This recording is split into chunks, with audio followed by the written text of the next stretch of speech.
ঈদ মানেই আনন্দ, আর সিনেমা ছাড়া কি ঈদের আনন্দ পূর্ণ হয়? 2025 সালে ঈদুল আজহায় টলিউডে মুক্তি পেয়েছে 6টি ভিন্ন ঘরানার সিনেমা।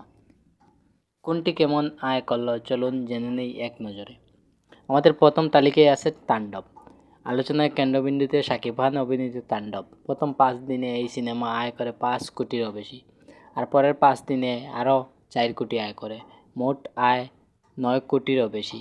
ঢাকা ও ঢাকার বাইরে শতাধিক হলে চলছে। মাল্টিপ্লেক্স 28টি শো থেকে বেড়ে এখন 45টি শো। এটাই বলে দেয় সিনেমাটি কতটা জনপ্রিয়। আমাদের লিস্টের 2তে আছে উৎসব। জয়া আহসান, চঞ্চল চৌধুরী, জাহিদ হাসান, অপি করিম তারকায় ভরপুর সিনেমা উৎসব মুক্তির 9 দিনেই আয় করেছে 1 কোটি টাকা।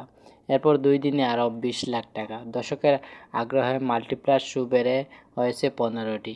জাতীয় পুরস্কারপ্রাপ্ত এক তারকা এই এক ছবিতে। বাংলা সিনেমার ইতিহাসে এটা এক বিরল ঘটনা।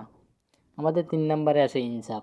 মোশাররফ করিম ও শরীফুল রাজের ইনসাফ হল সংখ্যা ছিল 2য় অবস্থানে। মাল্টিপ্লেক্সে আয় করেছে 23 লক্ষ টাকা। তবে নির্মাতা আশাবাদী, তাণ্ডব হল থেকে নামলে ইনসাফ নতুন করে জায়গা নেবে, আর জুলাই থেকে বিদেশে মুক্তি পাবে, সেখানে বড় আয়ের সম্ভাবনা আছে।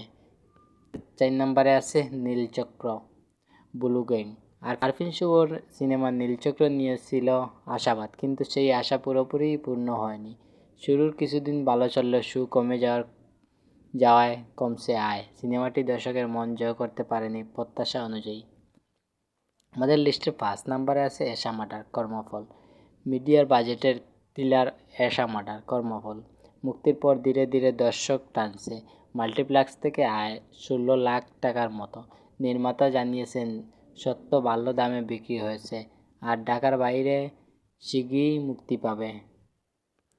আমাদের 6 নম্বরে আছে টগর। আলোচিত গান নিয়ে মুক্তি পায় টগর, তবে পর্দায় সেই চমক ধরে রাখতে পারেনি। এখন পর্যন্ত আয় মাত্র 14 লাখ টাকার মতো।